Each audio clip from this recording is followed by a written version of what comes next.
चाय से शुरू हुई थी सरकार और गाय पे अटक गई और विकास की मौसी 10 साल में रास्ते में भटक गई। ये बोलते हैं कि गाय हमारी माता है पर माँ की रक्षा करना इन्हें नहीं आता है। अरे अभी तो शुरुआत है, ये तो ट्रेलर है, पिक्चर बाकी है। सर, इस देश के लोगों का यही है किस्सा कि जिसको जिताया वो राजा की तरह जाएगा और जिन्होंने जिताया वो फकीर की तरह।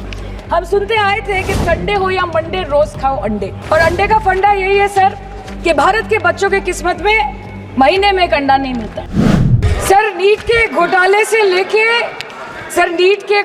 लेके जीएसटी के बोझ तक, एयरपोर्ट की छत टूट जाने से लेके रेल पटरी से छूट जाने तक तृणमूल कांग्रेस के सदस्य, हर सांसद देश के हर गंभीर मुद्दे पर चर्चा करेंगे। बस यही आपको बोलना था। इसका जवाब अगर आप देश के किसान से पूछेंगे तो वो आपको यही बात बोलेंगे कि चाय से शुरू हुई थी सरकार और गाय पे अटक गई और विकास की मौसी 10 साल में रास्ते में भटक गई।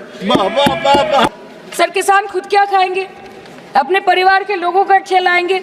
अपनी गाय भैंस भेड़ बकरी को क्या खिलाएंगे? सर, ऐसे ही वारदात होते हैं जहां गरीबी से जूझता हुआ एक किसान उसको अपनी गाय भेड़ बकरी को बेचने में मजबूर करते हैं और अंत में जाके वो अपनी खुद की जान ले लेते हैं। सर, पिछले 10 सालों में 1,12,000 किसानों ने इस देश में आत्महत्या की। एनसीआरबी की एक रिपोर्ट के अनुसार 10 साल में हर दिन इस देश में एवरेज में 30 किसान हर दिन अपनी जान ले लेते हैं।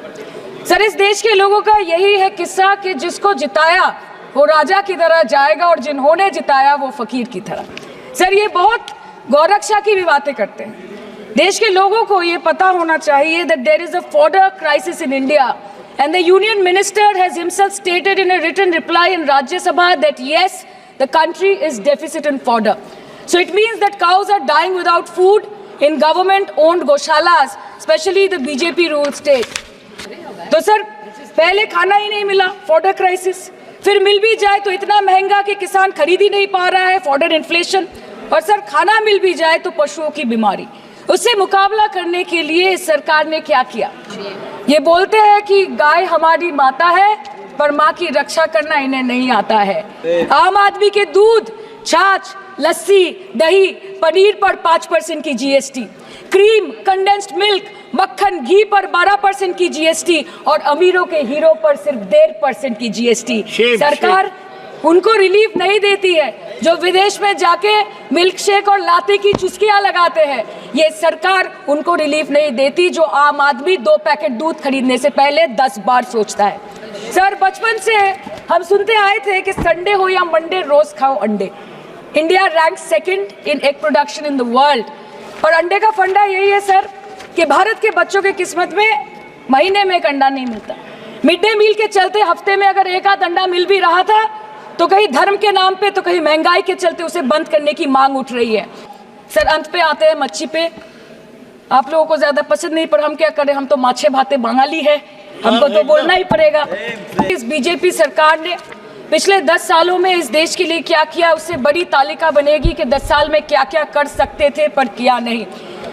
2014 में जो किसान मोदी है तो मुमकिन है सोच के और अच्छे दिन के ख्वाब देख के बीजेपी को वोट दे रहा था, आज 10 साल बाद वो बोलता है कि मोदी है तो नामुमकिन है। शायद अभी वो किसान है भी नहीं। तो इसीलिए मैं बोलना चाहती हूँ कि समय बड़ा महत्वपूर्ण होता है अध्यक्ष महोदय, और बड़ा बलवान। बंगाली में हम एक बात बोलते हैं कि समय गेले साधन होबे ना। इसका मतलब यही है कि अगर समय चला गया तो साधना नहीं होगी, अगर भक्त रूठ गए तो आराधना नहीं होगी। और 3 से 303 से 240 के आंकड़े बोलते हैं कि इस बार जो आप चले गए तो दोबारा लौटने की संभावना नहीं होगी।